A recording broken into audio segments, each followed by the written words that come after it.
Alhamdulillahirabbil alamin wassalatu wassalam ala asyrafil anbiya'i wal mursalin wa ala alihi wa ashabihi wa azwajihi wa dzurriyyatihi wa asba'ihi ajma'in.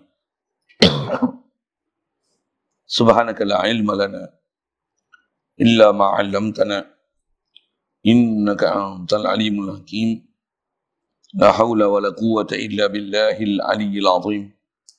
Rabbi syrah li sadri wa yassir li amri wahlul 'uqdatam min lisani yafqahu qawli. Allahumma iftah alaina bi futuhil 'arifin bik. Allahumma ja'alna minal ladzina yastami'una al-qawla fayattabi'una ahsana. Allahumma 'allimna mimma jahilna wanfa'na mimma 'allamtana wa zidna 'ilman nafi'an ya rabbal alamin. Wa na'udzu billahi min shururi anfusina wa min sayyiati a'malina. من يهده الله فلا مضل له ومن يضلله فلا هادي له. قال شيخ مصنف رحمه الله تعالى ونفعنا به وبعلومه في الدارين. Kitab kita pakai muka surat 37.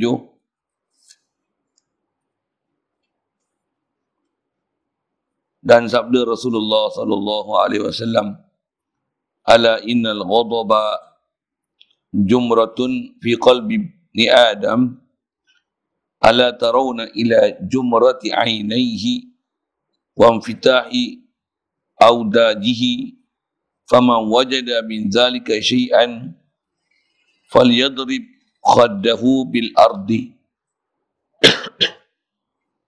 Hadirin sekalian, syukur kita kepada Allah Subhanahu wa taala. Allah Subhanahu wa taala dengan limpah kurnia pemberian dia semata-mata wujud kita atas muka bumi ini dan wujud sekalian alam ini. Lebih lagi syukur kita kepada Allah Subhanahu wa taala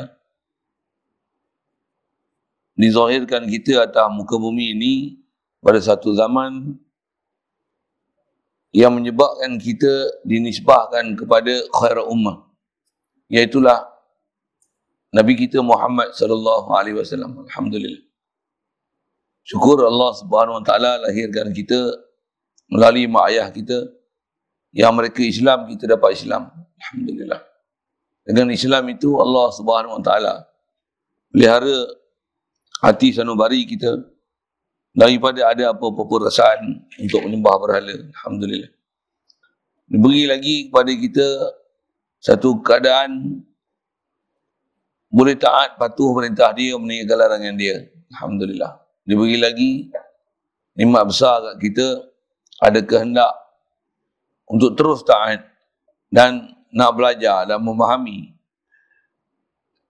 ajaran-ajaran yang dibawa oleh baginda Nabi kita Muhammad sallallahu alaihi wasallam, agar Islam yang kita perolehi melalui mak ayah kita ini dapat diisi, dipenuhi, dan dengan kita belajar dan dapat faham ini, dapat kita memahami perjalanan hidup kita ni bagaimana sepatutnya nak beragama, macam mana agama yang ditunjuk ajar oleh Nabi SAW mengikut perjalanan zahir dia dan batin dia. Alhamdulillah. Syukur diberikan keupayaan pada petang ni dapat kita hadir solat asar berjemaah, InsyaAllah, dan kita nak manfaatkan pertemuan petang ni meneruskan bacaan daripada kitab Penawar Bagi Hati ni, insyaAllah. Situ sambungnya rasa bacaan daripada kitab kita ni.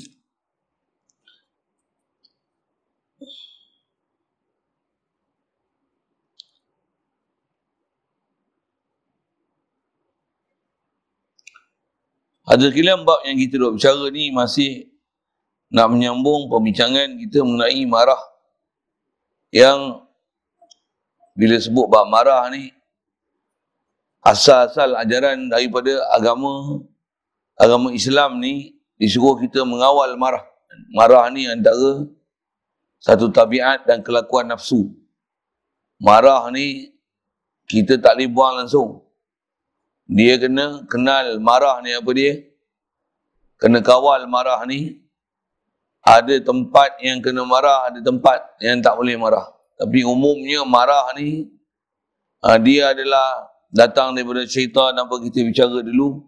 Yang ni pun nak sambung dengan dia. Dan marah ni ialah antara sebab yang boleh menyebabkan kita ni hilang pertimbangan, hilang kewarasan.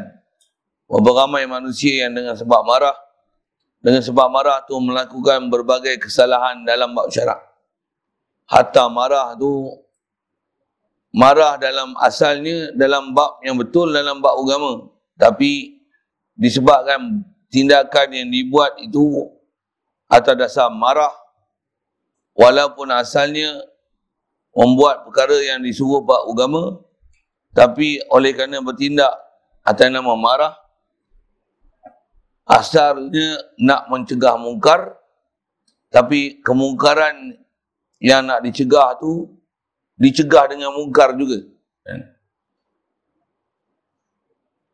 Jadi yang kita nak sambung belajar, yang asal kaedah marah ni, yang telah kita bicara pada pertemuan yang lepas, berdasarkan apa kitab yang kita duk baca ni, istilahnya marah kena kawal. Barulah ada pertimbangan akal yang sempurna, insyaAllah. Dan kalau kita marah dalam keadaan berlari, disuruh kita berhenti berlari. Kalau duduk berdiri, disuruh duduk. Kalau duduk, disuruh baring. Kalau baring, duduk marah lagi, disuruh ambil wuduk. Itu adalah antara yang kita bicara dulu.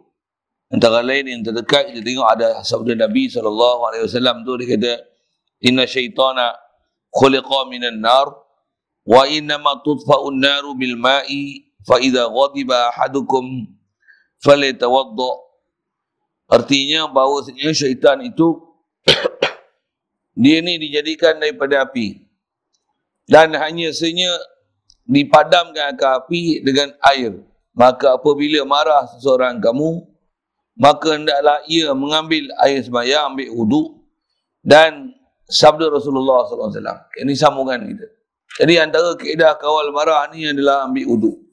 Dan sebaik-baik keadaan adalah sentiasa berwuduk. Asal ataupun supaya kita jangan dalam keadaan dikuasai oleh syaitan. Memang satu kewajipan yang mesti ada pada kita, macam mana yang ditunjuk ajar oleh para ulama, tutup guru, yang mereka ni telah melalui jalan-jalan bagaimana untuk membaikkan hati, supaya hati kita ni sentiasa dalam istilahnya mengingati Allah, dalam pimpinan Allah, mentauhidkan Allah Ta'ala, ingat ke Allah Ta'ala, sedar ke Allah Ta'ala, puji ke Allah Ta'ala, syukur ke Allah Ta'ala, minta berlindung dengan Allah Ta'ala. Apa saja kehidupan yang kita duk lalu ni, selagi duk bernafas, selagi ada akal dan fikiran ni, memang sepatutnya orang yang waras, Allah lah tempat yang akan dijadikan sebagai matlamat, destinasi, tumpuan, rujukan, pergantungan, harapan, permintaan. Begitu juga nak timbulkan rasa takut dan risau pun tiada lain melainkan hanya pada Allah Subhanahu Wa Taala. Jadi sewajarnya di atas risau kita, takut diri kita ni dikuasai oleh marah. Dan bila marah ni dikuasai oleh syaitan, syaitan akan ghalbah, dia menang atas kita. Jadi sewajarnya kita ni sentiasa dalam keadaan wuduk. Ini memang ajaran tutup guru kita, para ulama kita. Pasal sentiasa wuduk ni salah satu daripada amalan yang memang sangat mulia. Pasal wuduk ni sebahagian daripada ibadat, dengan kita boleh istilahnya menyusahkan diri, memujahadahkan diri untuk sentiasa dalam keadaan wuduk. Yang ni ialah satu keadaan yang sangat baik, mengajar melawan kehendak nafsu. Nafsu kita ni memang dia suka relax, wuduk cukup malas. Tambah pula suka kentut, buah bahasa itu. Suka buang angin, buang air kerap. Rajin tak ambil wuduk? Malas betul tak? Lawan malas tu, ambil wuduk sentiasa. Bahkan saya duduk ngaji, sebahagian daripada kata-kata guru masa duduk ngaji tu, dan kita dia kata, kita dah baca doa, Allahumma ja'alni minat tawabin wa ja'alni minal mutatahhirin. Dengar doa tu tak? Doa apa tu? Doa wuduk lah. Ya Allah, jadikan aku minat tawabin, daripada orang yang suka taubat. Waj'alni minal mutatahirin, jadikan orang yang suka bersuci. Boleh faham? Boleh faham tak maksud doa tu? Apa? Suka bersuci ni maksudnya, suci ni adalah, bersuci ni maksudnya kita jaga daripada najis, jaga daripada hadas kecil, supaya sentiasa dalam keadaan ada berwuduk ni adalah antara doa yang kita minta. Dan bila nak kata mutatahhir, sentiasa kerap bersuci ni, antara fenomena yang akan terjadi dengan sebab kerap bersuci ni adalah buang angin lah. Boleh faham? Kentut, ambil wuduk. Kentut, ambil wuduk. Siapa yang minta itu? Kita lah minta. Dan orang Ta'ala bagi, tak nak pula. Boleh faham? Nampak? Kita tak faham maksud kita doa tu. Kita duk ingat, jadikan aku orang yang mutatahirin ni, apa dia? Kalau boleh tak payah kentut sehari. Kalau boleh jangan kencing dan merak terus. Sentiasa dalam keadaan wuduk aja. Bukan macam tu maksud dia. Maksud kata sentiasa berwuduk, sentiasa mensuci diri ni, maksudnya lagi kerap ke bilik air, lagi kerap kita wuduk. Okey, boleh faham? Yang ni pun rahsia-rahsia yang para ulama' duk syarah kita. Nak mengajar kita bagaimana untuk melawan nafsu kita yang memang nafsu kita ni, kalau tak berguru betul-betul dengan tok guru yang sebenarnya, nafsu kita ni nafsu amarah gila punya. Memang dia malas buat ibadat. Ibadat pun nampak rupa je zahir ibadat. Tapi hati ni sebenarnya tak mau taat. Ini nak ajar supaya taat ni macam mana? Dalam keadaan kita yang sentiasa perut ni bermasalah, kerap buang air, cuaca pula sejuk, boleh bahasa itu, air pula susah nak dapat, kaki pula suka kembang makan air, kita tetap berwuduk. Inilah istilahnya mujahadah. Jadi apa keadaan orang Ta'ala beri tu, kalau kita dapat bimbingan guru, kita akan dapati Allah Subhanahu Wa Ta'ala ni, apa yang dia bagi kat kita tu, kalau tengok satu sudut macam bala. Tapi kalau kita perhati elok, sebenarnya itulah rahmat yang dengan sebab kena penyakit macam tu, menyebabkan kita sentiasa nak bersuci dan sentiasa nak berwuduk, dan kekerapan wuduk tu berlaku pada kita. Bagus tak kerap wuduk? Bagus lah. Satu, kalau kita sakit, rajin nak minta ke orang Ta'ala. Boleh faham soalan? Satu, rasanya itu saya ada cerita, tapi tak perasan cerita kat sini yang tempat lain. Cerita apa? Ada para sahabat. Ada sahabat Nabi SAW. Sahabat Nabi ni, ada dua orang sahabat yang masyhur yang dapat penyakit buasir. Atau Imran bin Husain. Imran bin Hasin. Orang lagi itu memang saya tak ingat balik ni siapa dia. Kalau kita kaji hadis, kita akan jumpa banyak antara riwayat hadis ni riwayatkan oleh Imran bin Hasin. Imran bin Hasin. Allahumma salli wa sallim ala. Dia ni kena penyakit buasir. Dan bila penyakit buasir ni tuan-tuan, saya tak ada syarah kot buasir ni apa dia dah kan. Tak biasa dengar kalau sebut itu padahal lah. Orang yang memang dia akan bermasalah ketika buang air besar. Kadang ketika buang air kecil pun dia bermasalah. Dia duduk tinggung je, sembul keluar punggung. Nak masuk balik tu kena jolok, kena cuci. Kadang keluar lendir, macam-macam lah. Kadang keluar darah, bengkak, macam-macam. Jadi sahabat Nabi radhiyallahu ta'ala anhum ni, ada di antara mereka ni yang kena buasir, yang istilahnya buasir teruk lah. Kalau buang air tu, Masya Allah, dengan sakit, terseksa, macam-macam. Tapi mereka ni, dia faham apa yang berlaku pada mereka ni adalah semuanya datang daripada Allah SWT. Mereka ialah orang yang tasdik pada Allah Ta'ala dalam bab qada dan qadar. Tak ada apa yang kena pada mereka. La yusibana illa ma kataballahu lana. Dia fahaman mereka, akidah mereka ialah akidah la yusibana illa ma kataballahu lana. Akidah mereka ialah akidah takkan apa kena kat kita melainkan apa yang Allah Ta'ala dah tentu kat kita. Jadi Allah yang beri semua ni. Yang walaupun nampak buruk, sebenarnya dia baik. Walaupun apa kalau yang baik, memanglah baik. Tapi yang buruk ni, walaupun kita nilai tengok satu sudut macam buruk, macam penyakit ni, tapi sebenarnya dia baik. Dari sudut mana dia baik? pandang pada sudut dengan sebab diberi yang kita tengok rupa buruk ni. Dengan sebab tu kita ingat Allah Ta'ala, kita sentiasa banyak harap pada Allah Ta'ala, kita minta perlindungan dengan Allah Ta'ala, memohon rahmat Allah Ta'ala, memohon keampunan Allah Ta'ala, rasa diri kekurangan dengan Allah Ta'ala, rasa diri bersalah dengan Allah Ta'ala. Bagus tak sifat tu? Bagus sifat tu, dan biasanya tak dapat melainkan apabila kita kena istilahnya bencana, dapat penyakit, dapat kesusahan, dapat kemiskinan, dapat bala, baru akan ada perasaan tu. Jadi bila ada perasaan yang memang boleh menyebabkan kita boleh rujuk Allah Ta'ala, ingat Allah Ta'ala, sedar Allah Ta'ala, mohon kepada Allah Ta'ala, berlindung dengan Allah Ta'ala, kita boleh sabar dengan apa yang Allah Ta'ala beri. Allah pula isyarat Quran kata macam mana? Innallaha ma'as sabirin. Allah bersama dengan orang sabar. Maksudnya siapa yang sabar ni, Allah sentiasa dekat dengan dia, hampir dengan dia. Allah sedang memberi kurniaan yang sangat besar yang orang sihat tak dapat nikmat tu. Orang sihat banyak lalai tak? Yang tak main majlis surau ni pasal apa? Sihat lebih kan ni? Boh pergi bahasa itu. Sihat lebih, makan lebih, tidur lebih. Lepas tu apa? Dah sihat lebih, duit lebih, harta lebih, kenderaan lebih. Tu berjalan lebih-lebih lah. Tak ada duduk dalam majlis ilmu dah. Ingat orang Ta'ala dah. Nak duduk majlis ilmu pun susah weh. Jadi kita ni macam apa? Tak ada duit lebih, tak ada belanja lebih, tak ada masa lebih, masa pun cantik-cantik, elok-elok aja. Tu boleh duduk lah macam ilmu. Kalau sakit pula macam mana? Tapi jangan minta sakit lah, takut tak boleh nak tahan kan. Tapi nak sebut apa? Ni sahabat, iman ni lah iman la yusibana illa ma kataballahu lana. Bagaimanapun di atas kaedah kita diajar untuk kalau boleh benda-benda yang nama tak elok ni minta dihindarkan. Jadi satu ketika pernah dalam keadaan ni berada dalam kesakitan ni, dia kata, ya Rasulullah, doakan untuk aku.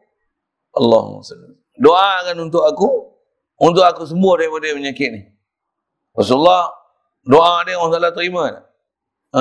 Selalunya bila jumpa Rasulullah, jumpa sahabat ni, Rasulullah akan sentiasa tersenyum. Pasal apa? Pasal dia dapat ma'iyatullah. Ni istilah saya ngaji Tok Guru tersebut. Dia dapat apa? Dapat satu keadaan Allah sentiasa bersama dengan dia. Apa dia? Dia ni orang yang sangat rapat dengan Allah Ta'ala, sentiasa damping diri dengan Allah Ta'ala. Pasal apa? Hati dia tak pernah putus dengan Allah Ta'ala. Apa yang dia dapat tu tak pernah dia keluh kesah. Dia sentiasa sabar. Allah sentiasa memberi rahmat pada dia. Tang mana rahmat? Tang sentiasa ingat Allah Ta'ala, memohon pada Allah Ta'ala, rujuk ke Allah Ta'ala, sedar ke Allah Ta'ala, zikir ke Allah Ta'ala, syukur ke Allah Ta'ala, sabar ke Allah Ta'ala. Dia dapat nikmat tu. Jadi bila dia minta sembuh, doa Rasulullah makbul, Allah Ta'ala sembuhkan dia. Bila sembuh kat dia, dia tak adalah tu kerja-kerja yang dia buat masa dia sakit tu. Baik. Lepas tu, Rasulullah main jumpa dia selalu senyum. Dan ni tak senyum dah macam mana dulu. Sahabat ni tuan bila Rasulullah tengok dia tak senyum pun dia dah susah hati. Kita ni kalau Tok Guru jumpa kita tak senyum macam biasa tak? Saja saya sebut itu sikit kan. Kita ni nak bagi senyum apa? Awek senyum, menteri besar senyum, orang kaya senyum, kita sukalah. Tok Guru nak senyum, kadang dia marah pun, benda apa kita kan tak? Ni sahabat ni bila dia tengok keadaan Rasulullah ni berbeza pada hak dulu. Bila dia tengok keadaan Rasulullah berbeza ni, dia tanya, datang ke Rasulullah jumpa, ya Rasulullah, aku alhamdulillah kata dia, orang telah sembuhkan aku daripada muasir ni, tapi aku tengok keadaan kau bertemu dengan aku tak macam dulu kata. Waktu Rasulullah ceritalah apa dia perbezaan tu, kata dia, setiap kali dulu aku tengok kau jumpa aku akan senyum. Kenapa sekarang ni tak macam tu dah? Kata Rasulullah, dulu setiap kali aku jumpa dengan kau, aku akan dapat lihat malaikat begitu ramai daripada bumi ni naik ke langit ni. Kata dia, begitu ramai sedang mendoakan dan mohon keampunan untuk kamu disebabkan kamu sentiasa ingat Allah Ta'ala, kamu sabar di atas bencana yang kamu terima ni. Allahumma salli wa sallim. Dan dengan sebab kamu duk mohon kepada Allah Ta'ala, ingat ke Allah Ta'ala, sabar ke Allah Ta'ala dengan bencana yang diterima ni. Aku tengok malaikat begitu ramai, sekarang ni kamu dah tak ada hak tu. Kamu dah tak buat macam mana kamu buat dulu, aku tak nampak dah malaikat tu satu, aku tak senyum dah kat kau. Macam tu gaya Rasulullah kalau itu, ya Allah balikkan buah si aku, macam mana hal lama. Tuan-tuan, kalau kita agak-agak minta doa tu. Kita tak kenal rahmat Allah Ta'ala mana. Kita duk rasa rahmat ni, duit banyak, kereta besar, rumah banglo, tanah ribu-ribu ekor, begitu tak? Senang nak berjalan sana kemari, badan sihat, kita sangka itulah saja nikmat. Ulama kita duk syarah, kalau siapa kenal Allah Ta'ala, tak ada istilah bala dalam hidup atas muka bumi. Bala pun adalah nikmat. Kenapa bala adalah nikmat? Dengan sebab bala tu dapat ingat ke Allah Ta'ala. Dan bala adalah nikmat bagi siapa yang ada iman. Bagi siapa ada tauhid. Bagi siapa yang ada iman tasdik dengan takdir Allah Ta'ala. Beriman dengan qadar Allah Ta'ala. Syar dengan khair ni adalah daripada Allah Ta'ala. Allah Ta'ala berisyarat Quran. وَنَبْلُوكُمْ بِالشَّرِّ وَالْخَيْرِ فِتْنَةً لَكُمْ. Kami uji kamu dengan kebaikan dan dengan keburukan, ujian untuk kamu. Jadi ujian tak mana? Dapat nikmat syukur, dapat bala sabar. Jadi bila boleh sabar tu nikmat. Tapi dengar elok, nikmat tu bila? Sabar tu nikmat. Dan dapat nikmat sihat misalnya.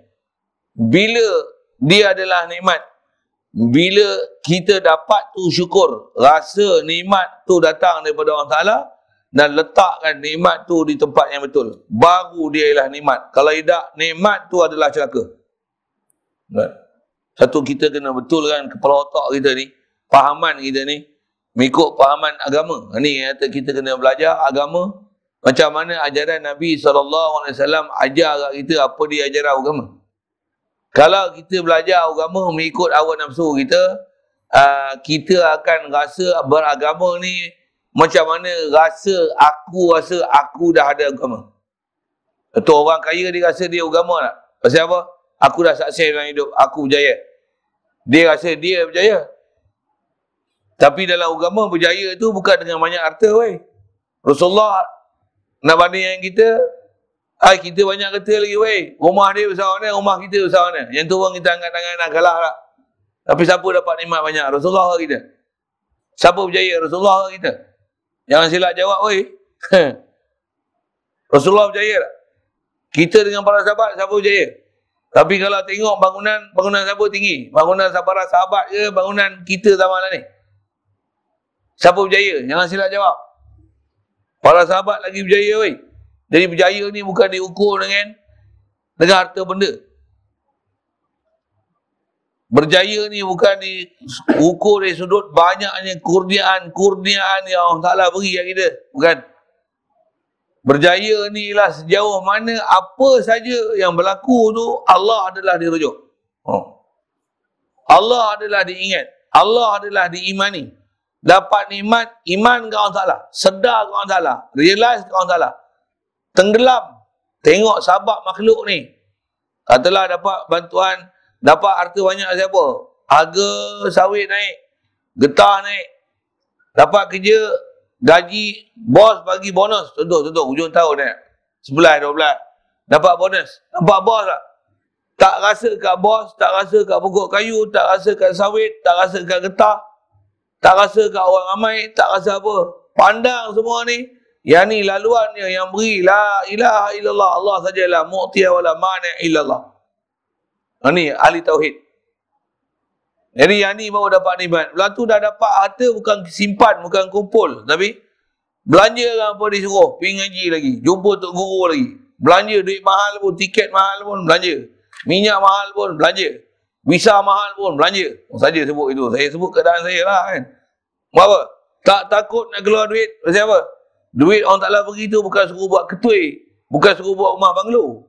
Duit yang ada tu untuk makin nak hampir dengan dia, nak makin dekat dengan dia, makin untuk faham ke dia, makin nak cinta ke dia, kasih ke dia, makin cari dia, makin nak kasih dan cinta pada Rasul dia. Tak sayang duit tu. Yang ni lah istilahnya baru, istilahnya dapat nikmat tu ialah nikmat. Kalau tidak, dapat nikmat dalam rasa kat makhluk, seronok kat sawit, seronok kat getah, seronok dekat kerja, seronok dekat kita punya career, atau seumpamanya, dah dapat duit pula, kumpul, nak pergi ngaji pun susah, nak pergi sedekah pun payah, Nak bantu fakir miskin muktamar. Tambah pula sepatutnya keluar zakat, zakat pun tak keluar. Semua nak mampu yang ni. Jadi walaupun tengok nikmat, bala tak? Bala kecil, bala besar. Sampai keluar daripada ajaran agama langsung ni. Oh, na'udzubillah. Yang ni yang kita nak belajar ni, yang mana yang dipanggil ajaran agama, yang mana yang bukan ajaran agama. Kalau kita tak faham pelajaran agama ni, kita rasa pelajaran agama ni boleh sembahyang 5 waktu, dah aku ada agama. Belum, weh. Agama ni bukan sembahyang aja. Sembahyang saja belum istilahnya kita dah berjaya dah melaksanakan agama. Belum lagi. Tengok sembahyang pun rupa ke mana. Dan sembahyang kita ni ialah solat, sembahyang yang memang daripada hati sanubari kita yang kenal Allah Ta'ala, faham Allah Ta'ala, sedar Allah Ta'ala, tauhid Allah Ta'ala. Yang itulah yang mendorong kita untuk solat. Kalau solat ni dia jadi adat, solat tu bukan ibadat, solat tu adalah adat, dia bukan ibadat. Macam-macam tu, syarah tu tak baca kitab lah kan. Inilah kelemahan baca kitab kan. Apa maksud kelemahan baca kitab? Baca kitab, kita kena disiplin baca kitab lah kan. Bila kita faham apa yang sepatutnya kena faham tu, teruskan je lah kan. Tapi apa saya syarah tu pun menyambil je dengan apa kita nak bicara ni. Khas kita nak bicara ni dalam bab marah. Yang kata marah ni kita nak buang terus tak boleh. Khas nak faham ni, marah ni datang pada syaitan umumnya. Syaitan, bila yang kata datang pada syaitan, umum marah tu adalah sifat mazmumah. Dia ialah syaitan pasal menyebabkan hilang kawalan kita. Jadi marah ni betul bila kita marah pada tempat yang sepatutnya kita marah.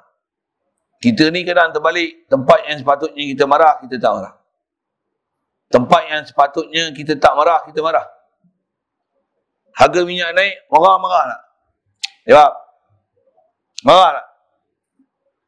Tapi kalau ada buat macam ni lah, tak usah orang lain lah kan. Harga minyak naik, kerajaan naikkan harga minyak, kita marah, betul tak? Marah? Bengang tak? Kalau panggil demonstrasi, kalau demonstrasi tak? Turun tak? Turun tak? Turun. Harga minyak, turun. Menteri turun. Oh, weh. Sedap dengar tak? Marah tak? Marah tak kita bila kita tak bangun subuh berjemaah? Marah? Apa pasal? Benda yang sepatutnya marah, kita tak marah. Kena marah tak? Apa bodohnya kepala otak aku nak bangun pun lambat, bangun pun malas, balok. Boh biar gila apa bodoh, malas, balok. Hang tak ada iman ke? Patutnya marah kat aku. Nak bangun subuh pun malas, selimut, tak ada selimut pun nak bangkit punya malas. Bangun, lihat, kena kecing dengan setan. Boh biar tu. Tapi tak marah pun. Pasal apa marah harga minyak naik? Pasal apa? Aku kena keluar duit banyak, aku kena belanja mahal. Satu marah. Tapi kalau duit keluar duit banyak, memang duit kena bayar tak? Boleh? Faham? Beli handset mahal tak marah pun. Seronok pula tu. Boleh faham? Tapi nak keluar sedekah, nak bagi derma, masuk tabung RM5 pun berasa, besarnya duit aku. Patutnya kena marah tak?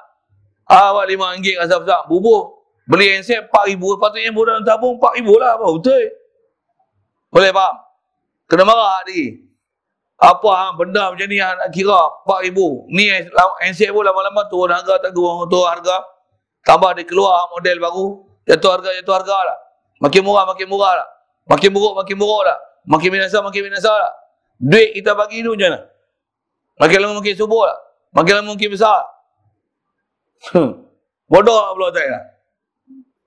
Bodoh kan bingung? Bodoh kan bingung? Dua-dua lah tu. Yang ni yang kita kena mengaji lagi, kena belajar lagi. Banyak lagi kena repair. Weh, ni kita ni. Kita je duk rasa kita okey apa. So, bila kita duk ngaji nak kata kita okey ni, siapa dia yang duk asuh kita? Baik. Kita masih duk bicara bab marah syaitan ni. Jadi kaedah dia asal saya nak syarah semua tu. Tiang lazimkan kita berwuduk. Pasal wuduk ni menyebabkan syaitan dia tak boleh kuasai kita. Dengar. Itu tengok amalan zahir. Satu lagi yang memang ulama' duk ajar kita jalan supaya jangan boleh syaitan kuasai kita. Pasal wuduk ni amalan zahir betul tak? Jasad kita ni wuduk ni, marah ni satu hal dah. Syaitan dah tak boleh dapat dalam abuan marah tu. Apa lagi nak buat? Tak selesai lagi. So, syaitan ni, dia boleh masuk dalam badan kita melalui saluran darah. Walaupun dengan wuduk tu satu sudut, dia dah tak berapa nak boleh menguasai kita sepenuhnya, pasal dengan ambil wuduk tu air dia api satu sudut. Tapi dia masing-masing baru masuk dalam badan kita ni. Dia boleh pergi ke hati sanubari kita ni. Jadi jalan ulama sebut kita macam mana? Macam mana nak bagi dia tak boleh kuasai kita langsung? Hati sentiasa rujuk ke Allah Ta'ala. Hati sentiasa fikir ke Allah Ta'ala. Hati tawajuh ke Allah Ta'ala. Hati ni ingat ke Allah Ta'ala. Hati ni cinta ke Allah Ta'ala. Hati ni kasih ke Allah Ta'ala. Hati ni fikir ke Allah Ta'ala. Dengan bahasa lain, zikir dan fikir ke Allah Ta'ala. Baru dia tak boleh kuasai dah. Setidak-tidaknya langkah pertama ni zikir ke Allah Ta'ala. Dan zikir ni, zikir mulut. Kalau boleh ajar, zikir dengan hati sekali. Itu istilah zikir dan fikir. Pasal zikir saja tanpa fikir, dia akan jadi lara. Pasal apa? Pasal baca burung kakak tua. Dia sebut tapi dia tak faham. Yang tu dia boleh jadi lara. Macam mana pun tak zikir langsung, lagi lara daripada zikir yang tak faham. Zikir tak faham, zikir juga. Ni tak zikir, tak faham. Lagi lara, 2 kali lara. Dia bukan lara. Lara. 3-4 kali je. Namanya. Lagi biar ada zikir, walaupun lara. Lara lah. Upgrade kan dia. Zikir dan fikir. Yang ni pun kena ngaji suku juga. Pasal apa? Kita ni tak ada orang pula nak ajar zikir macam mana. Nak zikir-zikir ni. Tak mahu.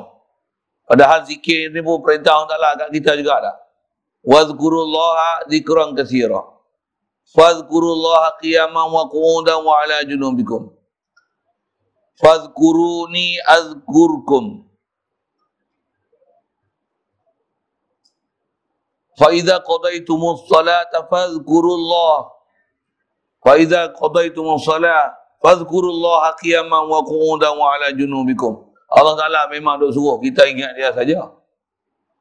Kita saja kalau tak belajar betul-betul dalam konteks mengingat Allah Ta'ala ni, tambah pula kita kadang-kadang dah ada satu pahaman salah yang kita tak diajar dengan cara ambil faham yang betul. Apa dia? Umumnya atas ulama kita sebut dalam kategori hukum, zikir ni sunat. Melainkan zikir-zikir tertentu yang wajib dibaca dalam amalan-amalan tertentu tu zikir wajib. Allahumma salli. Kita faham ni zikir sunat. Kita pun kata zikir sunat. Tak zikir tak apa. Tu kita tak zikir. Boleh? Faham saya sebut apa? Ini pun salah satu kecohan iblis kepada ilmu. Kita rasa kita ada ilmu banyak. Kita dah duduk jalan yang betul, rupanya sesat. Apa dia? Ada ilmu tak manfaat. Ilmu yang kita ada bukan menyebabkan kita nak taat pada Allah Ta'ala. Tapi ilmu yang ada menyebabkan lagi jauh kita daripada mengingat Allah Ta'ala. Manfaat tak manfaat ilmu tu. Boleh faham saya sebut tak? Zikir sunat betul tak? Zikir walaupun sunat, dengar. Apa tak ada sunat? Buat dapat pahala. Tinggal, bukan tak ada apa, tinggal tak berdosa. Tinggal tak berdosa. Bagi sambung ayat belakang tu boleh tak?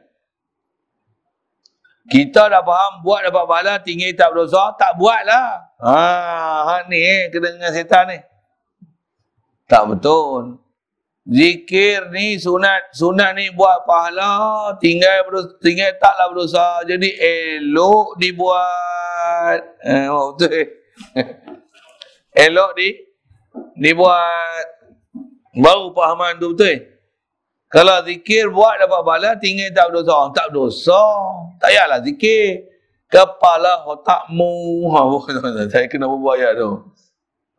Yang ni memang cukup ramai. Saya tak kata kawan lain. Saya dulu pun sebelum berguru betul-betul, memang kita faham fiqah tu. Tapi kita dah diasuh fahaman macam tu. Syaitan berjaya kencing kita. Mindset kita ni, sunat. Tu yang main sembahyang fardu, main tak? Jemaah main tak? Qabliyah apa? Sunat. Ba'diyah apa hukum? Sunat. Wirid lepas sembahyang? Sunat. Zikir? Sunat. Istighfar baca 3 kali? Sunat. Baca Quran? Sunat. Jadi sunat. Tinggal bukan dapat dosa. Nampak? Munafa'at dah ilmu tu. Dia bukan menyebabkan jadi takwa. Saya nak guna bahasa kasar petang ni. Menyebabkan kita jadi barwa. Barwa tu lah, barwa syaitan.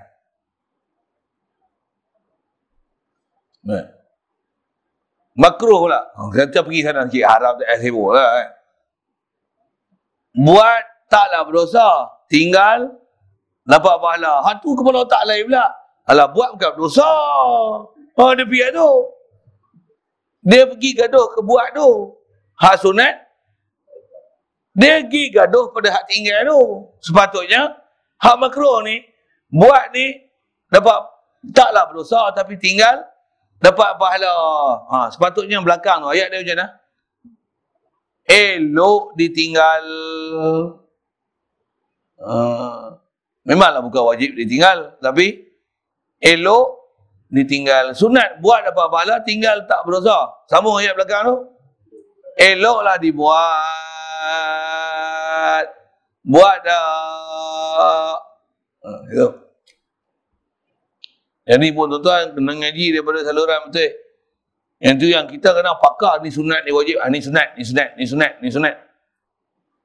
Saya ngaji antara saya terkesan ngaji dulu, Tok Guru dulu sebut apa dah. Ya. Kita ni ada benda daripada kecil, mak ayah kita asuh bagus lah. Tok Guru kita, ustaz-ustaz yang duk asuh kita ada benda yang dah bagus lah. Tapi dengan sebab kita mengaji cerdik, jadi bodoh terus dah. Tak manfaat langsung ilmu yang kita belajar. Latihan yang kita dah terima dulu, kita tak pakai langsung, bahkan kena kencing dengan syaitan. Apa contoh? Sembayang dulu, pakai cantik-cantik tak? Kemas-kemas tak? Pakai serban tak? Pakai kopiah tak? Hendak sebelah cantik-cantik tak? Contohlah, Allahu Akbar, doa iftitah tak? Fatihah tak? Baca surah tak? Subhana rabbil azim wa bihamdi. Subhana rabbil azim wa bihamdi. Betul tak? Betul tak? Memang kecil-kecil dulu macam tu tak? Lurus tak? Baca semua betul tak? Baca semua. Bila dah besar sikit mengaji yang ni rukun, ni sunat, ni sunat bahan. Macam tayat awal pun saya silap macam mana? Tinggal tak? Subhana rabbil a'la, subhana rabbil azim tinggal tak?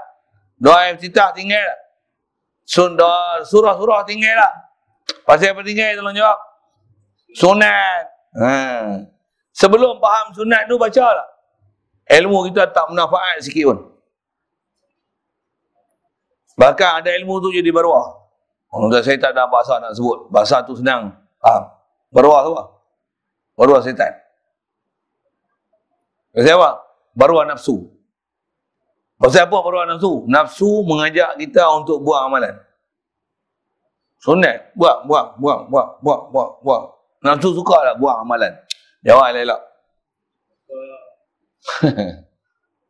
Nafsu suka tak buang zikir, doa, apa-apa, wirid, baca Quran. Dia suka tak buang tu? Suka tak? Kalau boleh nak buat apa? Biar londeh terkontek-kontek tinggal hak fardu lah. Okay. Kalau tak ilmu kita tak manfaat, makin tua makin malas buat fardu. Bila orang tanya pasal apa? Sunat. Kamu dosa tinggal. Kita rasa bangga. Pasal ilmu aku telah menyelamatkan aku. Siapa sunat? Hang ni tak faham. Ni benda ni sunat. Hang nak marah aku sangat ni pasal apa? Ada kilan Nabi SAW dia ajar kan prinsip kita ni umat Muhammad SAW ni amar ma'ruf nahi mungkar tiap. Boleh faham tak? Amar ma'ruf apa maksudnya? Suruh benda yang baik. Benda sunat ni benda baik tak? Kita kalau ikut disuruh untuk ajak orang buat, anjurkan orang buat ni, bukan saja anjurkan orang buat benda-benda yang fardu. Fardu ni memanglah ni mandatory, tak boleh nak lawan, no compromise kan. Tak boleh nak tolak ansur lah. Bahkan anjurkan buat yang sunat. Dan buat pun apa yang kita tengok daripada Rasulullah, para sahabat, apa semua diajar oleh Nabi SAW. Rasulullah ajak para sahabat ni sehingga kalau ada benda yang istilahnya sepatutnya dibuat dengan kamil, kalau dibuat dengan cara yang naqis, Rasulullah akan tegur. Kita duk faham, bila buat benda haram barulah tegah. Tak, tegah ni bukan saja haram, Bukan saja harap tegah makruh, bahkan prinsip nahyu munkar ni, wallazina hum anil lagwi mu'ridun, benda lara pun tegah. Lara pun tegah. Tengok TV, tengok cerita apa ni? Tak tahu. Tu tengok cerita apa? Tak tahu. Tutup.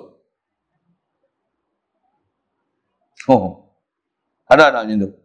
Kita tak sampai tahap tu tak?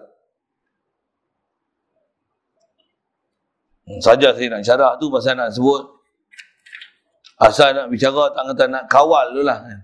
Memang kita kalau belajar daripada guru sempurna ni, kita dia ajar, kita tunjuk ajar tu sempurna. Banyak lagi dari pihak aku rasa ni aku pandai agama dah. Aku boleh macam-macam dah. Aku ni tak ada masalah dah. Aku ni muqarrabin dah. Bohbi pasal. Aku ni orang taat gila dah. Tak lah, fardu semua boleh jaga.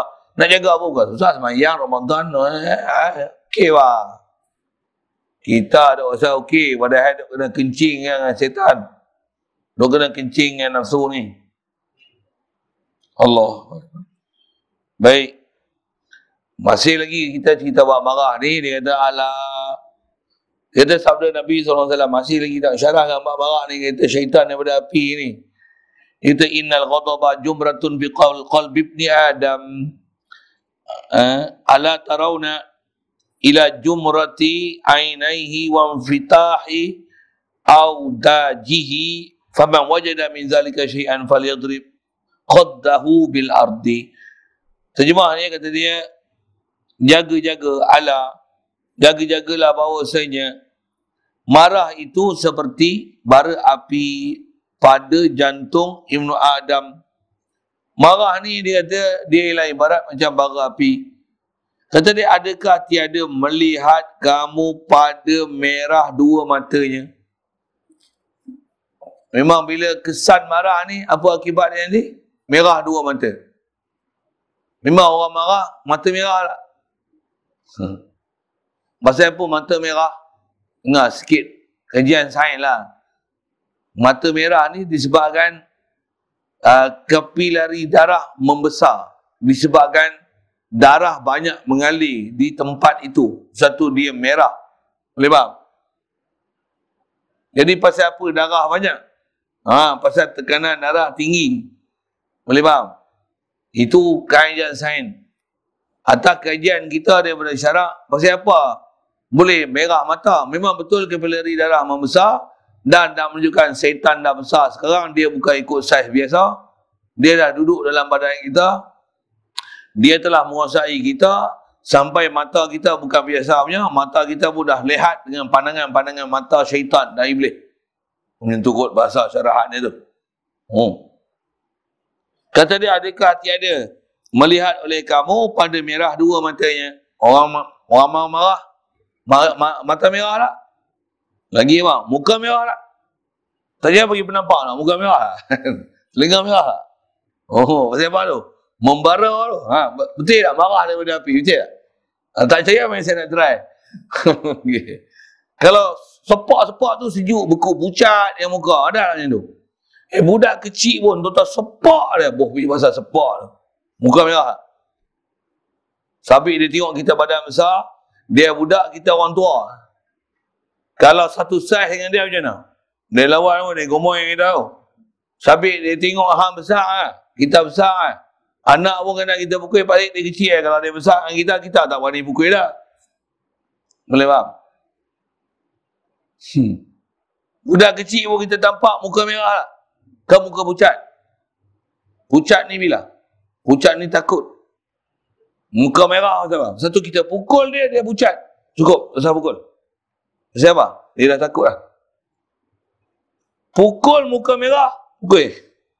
Pasal apa? Pasal muka dia tak pucat. Maksudnya dia melawan.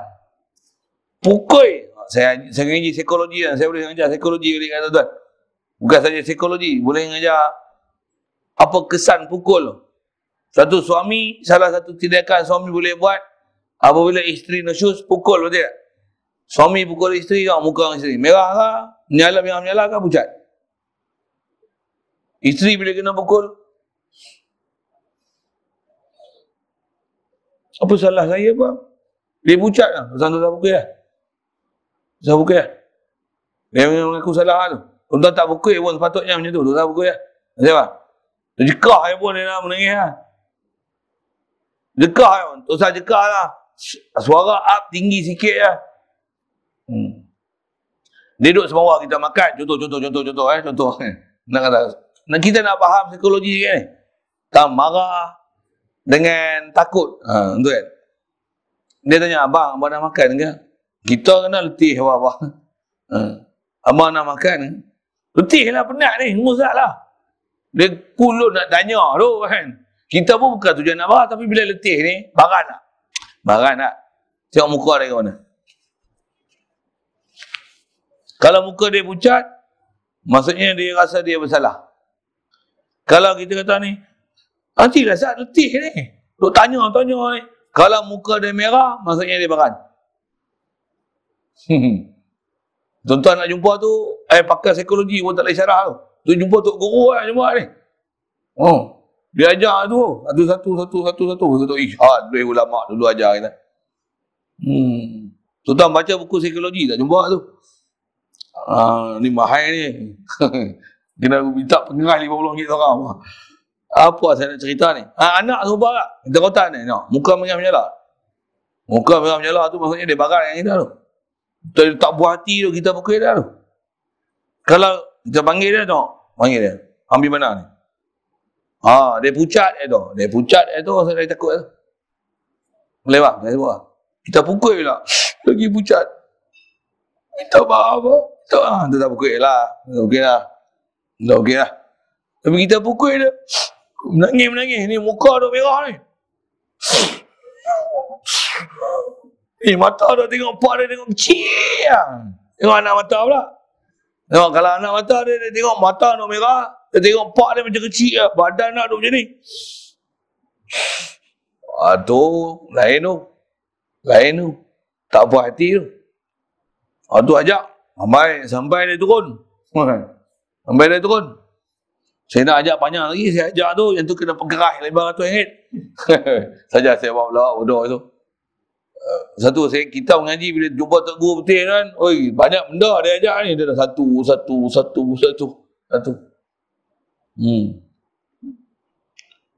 Apa nak cerita ni?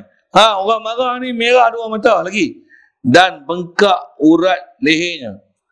Istilah infitahi.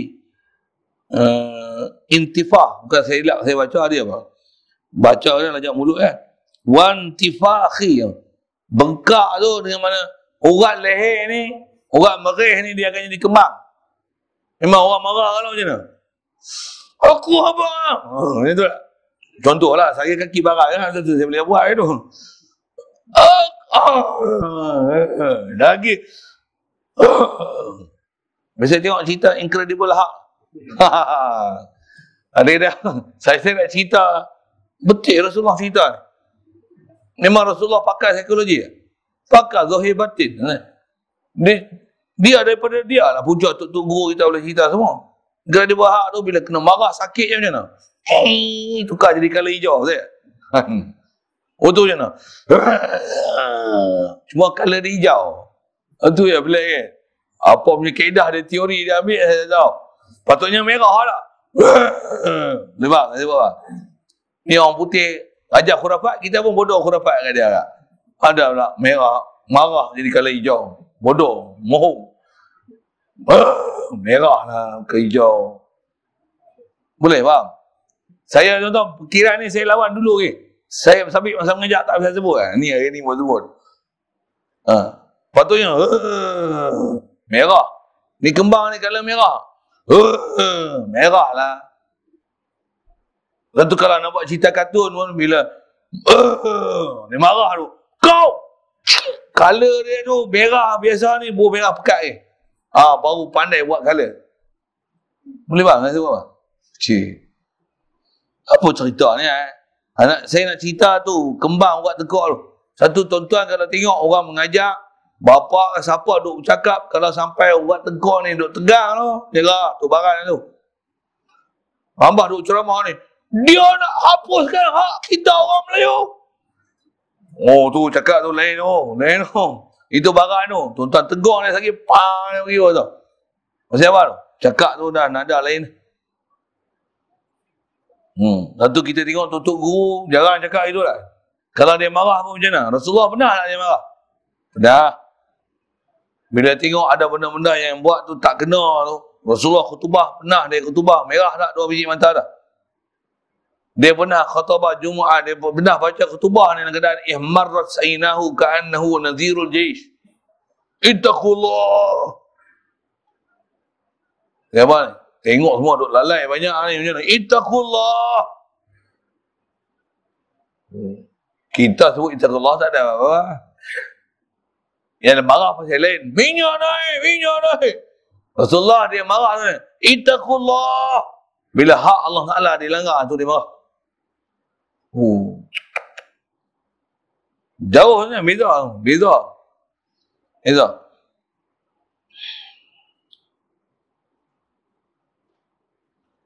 Baik.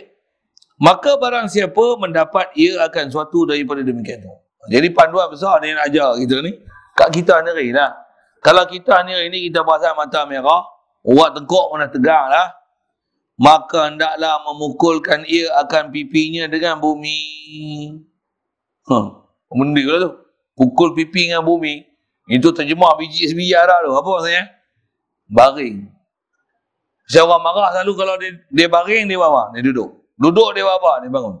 Dia bangun dia buat apa? Dia berlari. Dia kejar. Ligat lah. Kalau duk marah, kita dah belajar dah dulu kan. Tu kata Rasulullah pakar tak ilmu mempertahankan diri. Bukan mempertahankan diri self-defense melawan orang tu. Melawan dengan nafsu marah. Marah tu. Bobi gitu. Macam mana? Baring. Duduk, baring. Bagi pipi ni kena bumi. Yang tu, marah agak. Macam mana? Ambil duduk. Marah agak. Selawat banyak atas Nabi SAW. Allahumma salli wa sallim ala Sayyidina Muhammad. Satu orang ni bila kelahi dia kata apa? Sallu ala Nabi, sallu ala Nabi. Saya dengar. Kelahi je sallu ala Nabi, sallu ala Nabi. Maksudnya apa? Sekedah untuk bagi sejuk badan adalah berselawat atas Nabi SAW.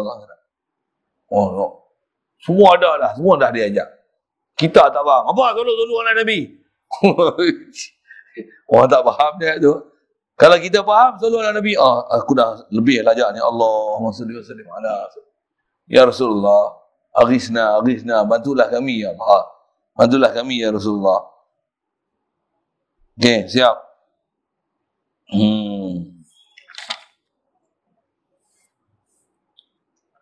Ini menunjukkan kepada menetapkan semulia-mulia anggota daripada sehina-hina tempat supaya pecah oleh takaburnya. Tu, dia syarah. Dia tolong syarah. Pipi letak bumi macam apa? Pipi ni salah satu juzuk muka betul. Muka ni mulia betul. Muka ni kalau berbubuh kat tanah lah macam mana? Tu maksudnya boleh rendah diri lah. Nak buang ego. Nak buang takabur. Satu kita sembahyang sujud tak? Kalau pasal prinsip tu nak buang takabur kita. Orang tak boleh sembahyang ni ego. Orang sembahyang atas kursi pun ego. Sedap buat ayat ni. Pasal apa? Dia tak mau turun sujud. Merangkak boleh. Saya ngaji dengar dobek elok-elok. Bagi siapa sembahyang atas kursi. Apa dia? Nak sembahyang atas kursi, tengok macam ni. Sembahyang atas kursi, tak boleh berdiri yang duduk atas kursi apa? Khas saya nak sebut macam mana? Sembahyang atas kursi, khas nak sebut tang sujud atas kursi tu. Sujud atas kursi ulama kita ajak senang. Dengar. Apa dia? Boleh mengangkat? Boleh mengangkat tak? Boleh mengangkat tak? Bila boleh mengangkat, maksudnya boleh sujud tak? Jawab, elok. Tak percaya siapa yang duduk sembahyang atas kursi? Dengar semua ni. Kalau ada live pun live. Siapa duduk sembahyang atas kursi ni, tengok dia boleh mengangkat. Bila boleh mengangkat tu maksudnya, boleh duduk macam tu, boleh menyembam tak? Dahi ni pergi boh kat tanah, boleh tak? Boleh tak? Boleh. Maka haram, tak sah sujud atas kursi. Sujud atas angin tu. Sujud atas kursi punya sujud atas angin.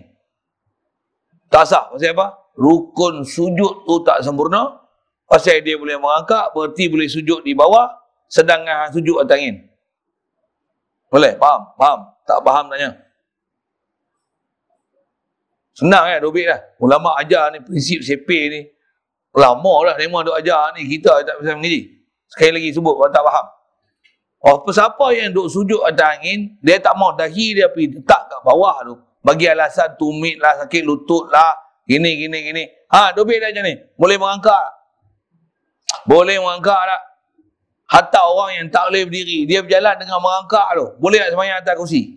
Boleh tak sujud atas angin? Boleh tak? Tak boleh. Pasal apa? Jawab. Pasal bila boleh merangkak, mesti boleh sujud. Boleh. Faham. Siapa yang duduk sujud atas kursi yang tak boleh merangkak? Yang tu kot baru maaf. Tak payah sujud bawah lah. Pasal apa? Dia tak boleh merangkak. Pasal apa? Menderita bila dia merangkak. Pasal lutut ni sakit gila babi. Boleh? Faham. Untuk macam mana tu? Yang tu cerita lain, nak sembah lain. Saya nak sebut prinsip kena sujud, tak sujud di bawah. Saya nak cerita tu lah. Nak cerita tu. Ini saya ajak bekah pula kan. Kita duk cerita bab marah ni. Dan nak cerita prinsip nak buang takabur tu. Dahi tu boleh duduk bawah. Masyarakat tu banyak sangat tak? Tapi prinsip Rasulullah sebut ni, marah. Kalau duk berlari apa? Maksudnya baring sampai muka bubuh kat bumi.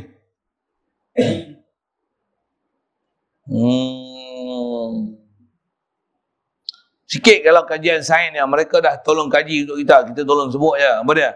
Mengikut ahli-ahli sains, kajian mereka lah, dia kata apa sebenarnya Islam suruh, apa hikmah, apa rahsia dah. Kenapa suruh sujud ni? Pasal bila kita sujud ni, kepala ni tongging punggung ke bawah. Darah yang biasanya tak boleh sampai ke otak tu, dia akan sampai.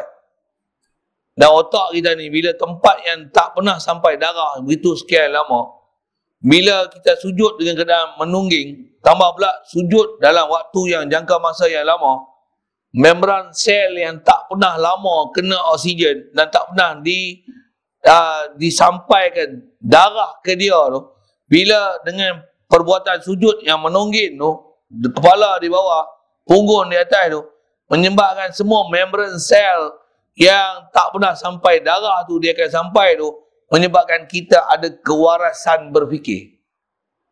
Ini ahli sains sebut. Bukan saya. Saya bukan ahli sains. Kaedah kita kalau beriman dengan Nabi, ikut je Rasulullah buat betul tak? Rasulullah agak pakar sains tak? Dia pakar zahir batin weh. Dia hubungan paling rapat dengan Allah Ta'ala weh. Cuma kalau dulu dalam disyarah sains, siapa percaya? Boleh faham saya sebut apa tak? Satu dia tak cerita, Rasulullah bagi isyarat je. Asal disebut bahasa Arab dia, falyadrib khaddahu bil ard. Letak pipi kau ni. Ahli sains tolong syarah. Terima kasih ahli sains. Membenarkan kami lagi kepada apa yang disabdakan oleh Nabi SAW. Allahumma salli wa sallim ala Sayyidina Muhammad. Sadaqa Rasulullah, sadaqa Nabiyuna, sadaqa Allah, sadaqa Rasulullah. La ilaha illallah Muhammadur Rasulullah. Syahadah kita lagi yakin.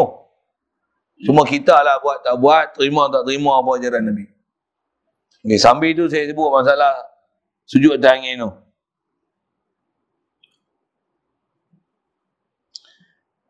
Jadi bila pipi ni letak kat tanah, itu adalah menunjukkan kaedah nak buang takabur, yang ia takabur disebab yang besar pada marah itu. Dan supaya mengetahui ia akan bahawasanya dirinya hamba yang hina. Supaya kita sedar kita ni hina, kita tanah ni duduk bawah, jangan duduk besar diri. Biasanya marah ni pasal besar diri. Untuk yang Rasulullah khutbah sampai marah merah mata tu, bukan di atas besar diri, tapi di atas dia menegur apa yang sepatutnya kena tegur. Pasal orang tu dah besar diri sehingga dia langgar perintah Allah Ta'ala. Yang kita belajar adalah hadis juga Rasulullah ada sebut ini. At-takabburu 'alal mutakabbiri sadaqah. Takabur di atas orang yang takabur sedekah. Maksudnya dia langgar perintah Allah Ta'ala, takabur tak? Kita marah dia di atas takabur dia tu, sedekah. Jadi siapa tak takwa pada Allah Ta'ala, ittaqullah, sedekah. Yang ni kena ngaji bagi habis tu. Kalau hak bodoh kan kata dia, marah ni. Memanglah marah, ada tempat kena marah lah. Bila marah buang ni jadi pondat terus marah. Bini kena colik orang, itu saya sebut lah kan. Anak darah, jantan bawa ni. Bawa naik motor, pin. anak dara kita keluar, abah, bye-bye. Please pray for me, okay? Where you to go? I want to get dinner with my boyfriend. Please doa for me, abah. Kebelotan bapak pun, nak buat apa cobaan? Boleh tu. Marah dah tak ada dah. Ni bapak sundal. Bohweh itu senang. Bahasa kita apa? Bapak dayus. Ad-dayus la yadkhulul jannah. Sepatutnya dia kena marah tak? Nampak maksiat marah tak? Dia tak betul kan? Dia buat relax lah. Okay, bye-bye. See you. Hati-hati ya. Jangan buat lebih-lebih tau. Kebelotan bapak apa ni? Bapak ayam itu. Tak boleh, saya pengang, saya keluar lah ayam mahal saya ni. Dah ramai mak bapak macam tu Ada mak bapak ni bila anak dia jadi artis, keluar dalam majalah, muka depan sekali, tunjuk muka, tudung tak pakai, jadi pramugari, jadi pula Ratu Cantik Malaysia, pakai spenda macam ni. Jadi ahli sukan, bahagian gym rama, gimnastik, tambah yang masuk dalam ayak tu, kaki ke atas pakai spenda, kepala kat bawah duk ada muzik ting ting ting ting ting ting ting ting. Anak dia lah tu muka depan majalah, ahli sukan, olahragawati yang mengharumkan nama Malaysia. Bangga tak? Beli majalah tu siap simpan dalam lemari, buat dalam frame tu. Bangga tak mak bapak macam ni? Entah bukan seorang dua kan mak bapak macam ni. Orang Islam oi. Pemain kan kalau nak sebut pak ni. Satu kita tengok anak-anak kena jadi penyanyi, jadi bintang RTM, bohpi gitu lah. Bangga anak jadi Johan bintang RTM.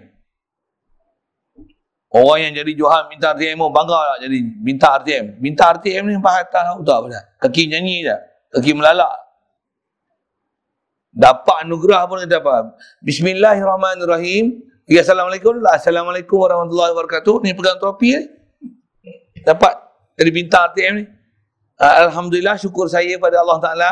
Akhirnya berjaya juga saya dengan berkat doa mak ayah saya. Dia rasa apa dia capai tu, benda tu berkat weh. Bodoh. Kita tengok ada anak Melayu yang bila ada akal, bila ada iman, dia punya tindakan lain. Tengok saya contoh. Saya tak tahu macam mana lifestyle dia, tapi saya nak tunjuk satu perilaku yang tu bagus. Orang kafir pun pelik. Apa dia? Ada anak muda yang budak kampung Gajah tu. Nama siapa? Yang naik motor GP. Nama apa? Pak Izin, Sabirin apa? Sabirin? Yang juara masuk GP motor. Kan masuk peringkat antarabangsa tu, menang. Bila dia menang?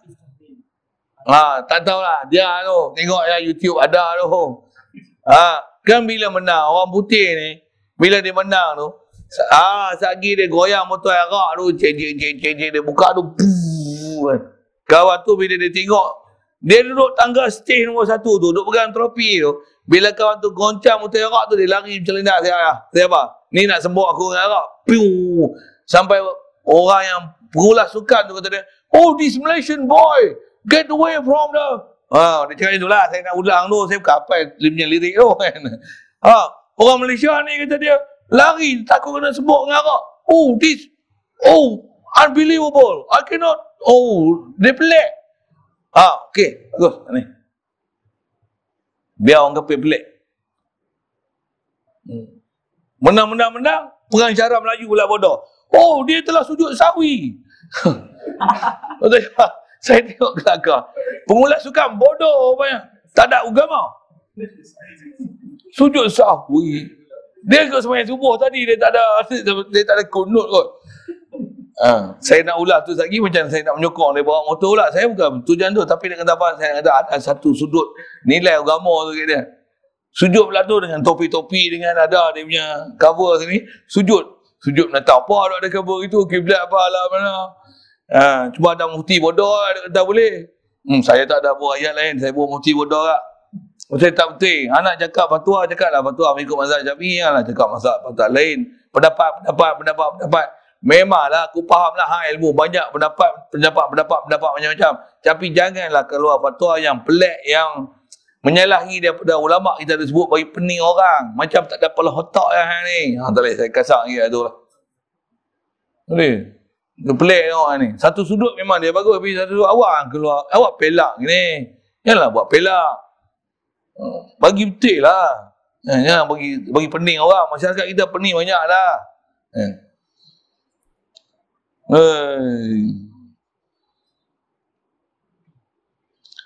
Jadi bila kita letak muka ke bumi ni, kita ni hamba yang hina, tiada patut ia membesarkan diri. Baik. Dan ketahui olehmu bahawasanya menahan akan marah itu kelakuan yang sangat baik. Tahan marah, kawal marah. Itu memang kita sebut awal lagi dalam bab marah ni. Telah memuji akan dia, akan orang yang dapat mengawal marah ni oleh Allah Ta'ala dalam Quran. Dengan firman-Nya, wal kaziminal ghaidh. Itu ayat Quran. Wal kaziminal ghaidha wal afina 'anil nas. Wal kazimina wal ghaidh wal kaziminal ghaidha wal afina 'anil nas. Wal afina 'anil nas. Surah mana? Juzuk apa? Tak ingat. Dari juzuk 6. Maidah. 6. Tak ingat surah apa? Mulang, malak rajin sangat. Jadi itu. Saya jawab sikit-sikit. Ni dua orang ni boleh riba ni. Try lagi tebuk orang dah baca. Tak ada tebuk lagi kepala dah. Memanglah bila latihan menghafal tu tak hafal muka surat, tak hafal surah. Saya ada seorang masa saya duduk mengaji tu, kawan saya ni hafiz Quran. Kawan dia ni ngajak Quran lama, tapi biasa dia ngapai dulu. Dia tak pernah diajar hafal nama surah. Bila tak ada latihan hafal nama surah. Nama surah bukan susah. Mana surah Baqarah, Ali Imran. Tapi ayat Quran baca lah sama semua dia boleh sambung. Saja nak sebut tentu sikit, nak bela sikit, tak ingat surah kan. Salah. Sajalah, saja. Jadi memang dia ikut latihan punya. Yang latihan kita dah tengok bila tanya, ni muka surat berapa? Kali muka surat ni. 10. Di atas apa ayat apa? Di bawah ayat apa? Kanan ayat apa? Kali lagi muka surat. Atas apa? Bawah apa? Pasal memang latih gitu. Memang latih itu memang boleh buat lah. Tapi bila latih ni bukan latihan dengan nombor, tak dapat nombor tu. Ada orang latihan dengan nombor, sebut je. Surah Baqarah ayat 280. Apa? Surah Baqarah 163. Pasal dia hafal, dia pun buta. Hafal pun main raba itu dengan beril. Dia ingatlah ni 153. Kepala otak dia terbayang siap dah. Ayat yang digagau dengan beril, dengan pakai jari tu. Tak mana. Dia boleh lah sebut lah. Kita ni bukan peduli ke nombor tu. Kita peduli pada ayat Quran tu kan. Sebut nombor tak kerti lah. Dah dia hafal. Okey, saya nak sebut apa? Ada ustaz ni dia ngajak lama dah. Ayat Quran memang ingat sungguh. Tapi bila tanya surah lah, mampu tak ingat? Bukan tak ingat. Dia tak pernah diajar, tak tahu lah. Apa saya nak ingat pasal kawan saya nak cerita tu, saja cerita sikit. Apa nak sebut? Inni da'autu qaumi lailan wa nahara falam yazidhum du'ai illa firara. Surah mana? Orang hafal surah tak apalah. Kawan tak biasa duk hafal nama surah. Surah apa? Surah kepala dia inna arsalna nuhan ila qaumihi. Surah apa? Surah inna arsalna tu lah. Surah apa? Surah inna arsalna nuhan ila qaumihi. Tak mampu tak boleh sebut. Siapa? Dia tak hafal nama surah. Satu kadang-kadang ada budak masuk hafalan. Ayat tu dia uji tadi. Baca surah Al-A'la. Daripada ayat 1 sampai ayat 6. Al-A'la. Kawan tak bisa dengar nama surah A'la. Apa dia A'la? Diminta orang baca awal surah Al-A'la. Surah A'la. Semua mendengar. Kalau dia baca sabbihi separuh fikirlah alam. Dia baca itu yang habis dia baca sah. Ada orang dia ngampai tak apa dengan nama surah pun. Jadi janganlah blame dia kan. Tapi nak cerita apa ni? Asal nak sebut ayat Quran tu wal kazimin. Yang tu latihan. Tuan-tuan jangan duk pelik lah ada orang budak-budak pandai macam tu. Tapi latihan tu kadang-kadang lebih pada nak menunjukkan nama kan. Tak kena juga. Itu pun satu sudut kita tengok takwa gila lah. Siapa? Nombor semua ingat. Tak, takwa bukan tentang nombor. Takwa bukan tentang muka surat. Takwa ada hati. Tuan-tuan nombor pun tak ingat. Apa pun tak ingat. Saya sebut Al-Quran, tuan-tuan semua tahu. Boleh perasan. Wal kadhiminal ghaiza wal afina 'anil nas. Tuan-tuan yang siapa? Alhamdulillah. Quran tak apa pun tapi duk baca selalu. Tambah boleh buat surah. Surah ni saya ingat tak? Dia duk ni duk belah kiri betul tak? Duk belah kiri kan? Duk tengah-tengah. Tak ingat juga. Hantar hal lah. Payah lah tu.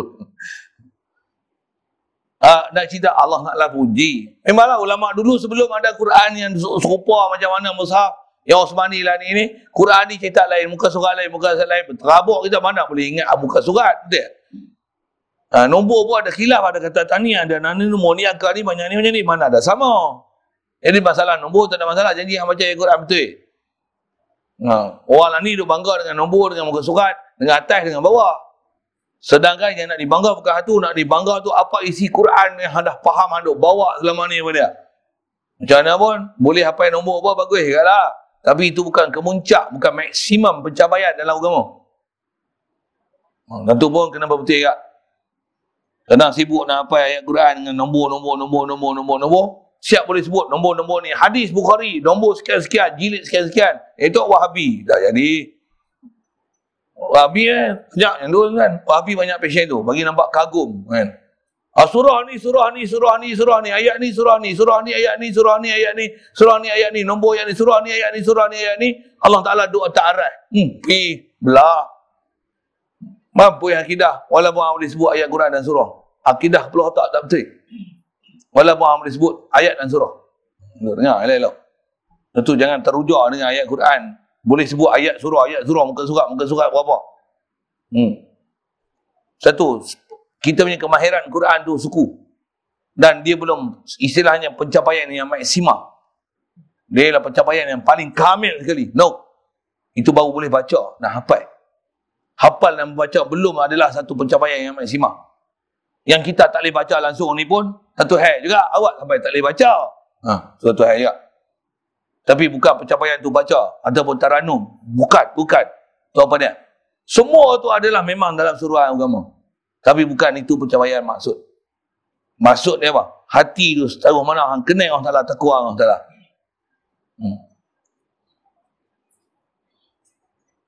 Jadi atas kita bicara ni, ayat Quran ni, yang menahan mereka itu akan marah. Okey, nak ambil berita tentang tu je, yang kata Allah Ta'ala puji orang yang boleh tahan marah. Tambah Perak ni, ada kenal lah, Ustaz KAE. KAE kan? Kazim Ilyas. KAE ya, KEA. UKE, sorry. Saya bukan jenis apa ya tu. Sorry. UKE, Ustaz Kazim Ilyas. Betul. UKE. Kazim nama dia tak? Ambil betul ni kan? Ustaz Kazim. Tak bisa dengar pun. Wal kaziminal ghaiza wal afina 'anil nas. Jumpa ayat tu, tuan-tuan baca ayat ni. Nak jumpa ayat tu lah. Jumpa Ustaz Kazim tu, UKE tu. Selamat datang. A'udzubillahi minasyaitonirrajim. Wal kaziminal ghaiza wal afina 'anil nas. Wah. Tak faham sudah. Ni uslub balaghah ni ulama-ulama ada ajar kita ni. Okey, nak cerita orang Ta'ala puji. Orang Ta'ala puji maksudnya bagus tak? Jadi bagus tak tahan marah ni? Bukan buang marah. Apa? Tahan. Maksudnya marah, jangan buang terus. Kena letakkan di tempat yang betul. Siap. Marah ni memang nafsu, tapi nafsu kalau letak tempat betul, dia akan jadi mahmudah. Saya dah ajak prinsip ni awal-awal lagi dengan insyaAllah. Dan kata dia sabda Nabi SAW, Man kazuma ghaizan, walau sya'a an yumdiyahu amdahu Allahu. Tak kena. Amdahu, mana Allahu qalbahu yawmal qiyamati amnan wa ibanan. Artinya barang siapa yang menahan ia akan marah, dia tahan marah dia. Dan dia tahan mana? Jika menghendaki ia orang ni meluluskannya, nescaya kuasa ia atas meluluskannya. Kalau dia tak lepaslah marah dia, memang dia lepas sungguh lah. Tapi dia tahan. Baguslah orang ni. Nak tumbuk orang ni.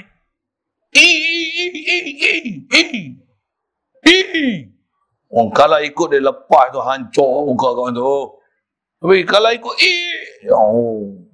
tahan je. Kalau nak lepas dia boleh lepas. Ni istilah yang tahan marah. Jangan dah pelupur dah. Tu pun nasib baik aku tahan. Tu tak ada. Dah pelupur dah tahan belum tak apa. Saya ngaji tu guru, dia selalu syarah apa tu pasal apa? Ada orang ni, dia marah apa, pukul apa. Ni pun nasib baik sabar lah. Ni sabar ni, nasib baik sabar lah. Kalau tak sabar ni, hancur dah. Padahal dia dah balun suku dah separuh mampus dah kawan tu. Itu kan sabar mana? Jadi siapa yang kalau sepatutnya dia boleh lulus, tapi dia tak lulus dengan marah dia, nescaya memenuhkan oleh Allah Ta'ala ke hatinya pada hari kiamat ni daripada sentosa dan daripada iman, dan pada satu riwayat daripada ridha Allah malahullah qalbahu yaumil qiyamati amna wa imanan.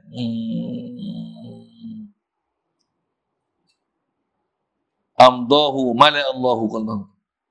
Pada satu riwayat daripada ridha Allah Ta'ala, maksudnya Allah Ta'ala akan memenuhkan hati dia dengan ridha Allah Ta'ala. Wallahu a'lam.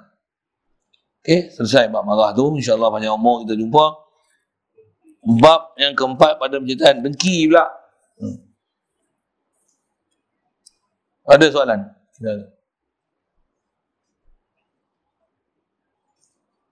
Bismillahirrahmanirrahim. Allahumma nawwir qulubana min nuri hidayatika kama nawwartal arda min nuri syamsika badan abada bi rahmatika ya arhamar rahimin. Warzuqna fahman nabiyyin wa hifzal mursalin wa ilhamal malaikatil muqarrabin.